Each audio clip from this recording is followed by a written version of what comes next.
Hi, I am Kriti. I work with wine and I paint. On this channel, I try to understand wine the same way I understand art by breaking it down into structure, layers, and balance. Because wine isn't just something that we taste, it is something that we feel. And today, we are talking about one of the most misunderstood feelings in the wine, that's tannins.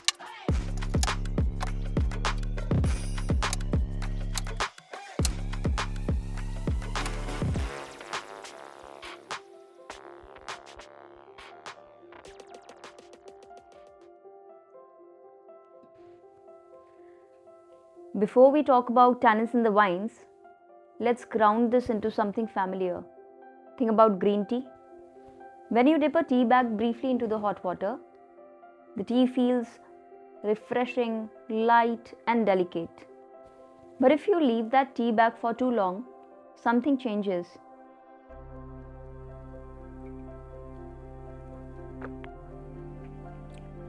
The liquid starts to feel drying. Your gums tighten slightly. There is a grip, not a flavor, but a sensation.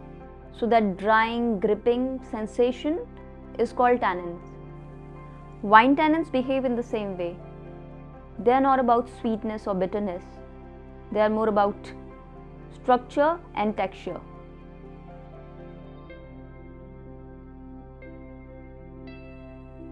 Tannins are often blamed when a wine feels difficult, too dry, too strong, too harsh.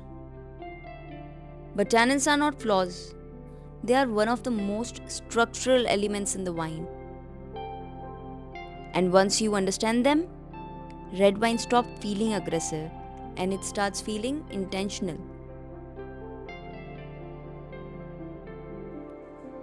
From a wine's perspective, tannins are natural compounds found in the grape skins, seeds, and sometimes stems.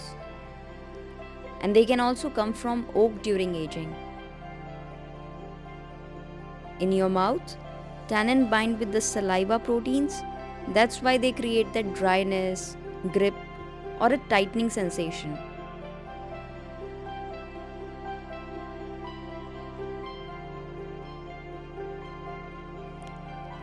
This is important. Tannins are not flavors, they are textures.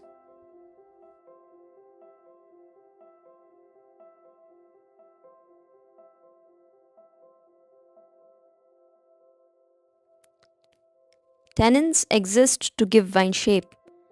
They provide structure, protection, and the ability to age. Think of tannins like the frame of painting.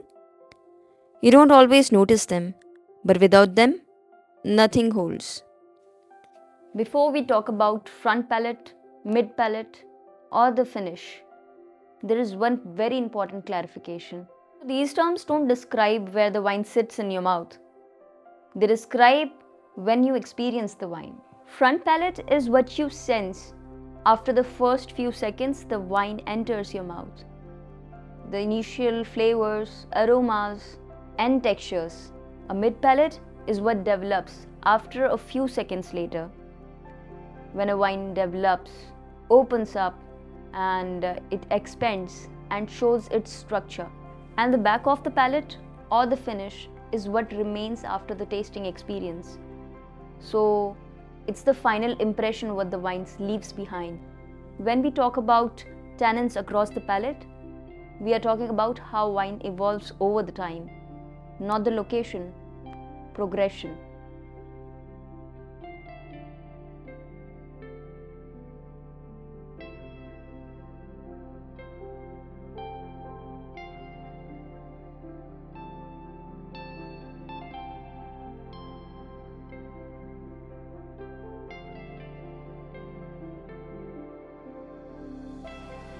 When we talk about tannins in the tasting, the first question is not do I like them, it's how do they arrive. On the front palate, tannins show themselves as texture. Are they soft or firm fine grained or coarse, immediate or gradual. This moment tells us a lot about grape variety, ripeness, and extraction.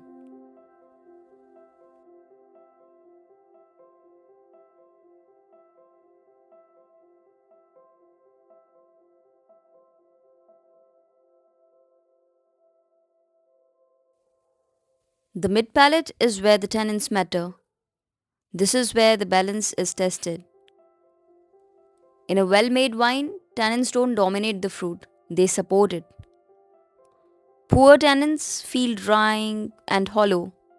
Good tannins feel integrated like they belong.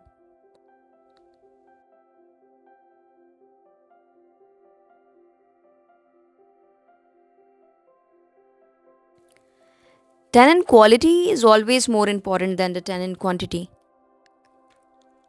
A wine can have a high tannins and still feel elegant if those tannins are ripe and well managed. So, with time, good tannins soften, they become smoother without disappearing. On finish, tannins should resolve, not attack. They should fade slowly, leaving the structure behind, not the dryness.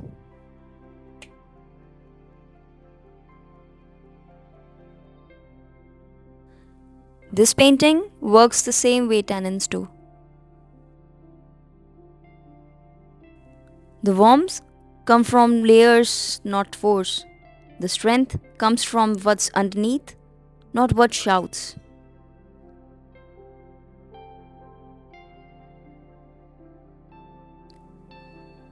Tannins aren't meant to impress you, they are meant to carry the wine. And when they are handled well, you don't fight them, you trust them.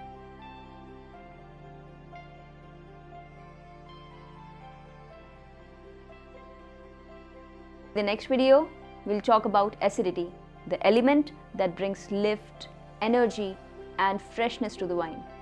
Because structure is never just a one thing, right?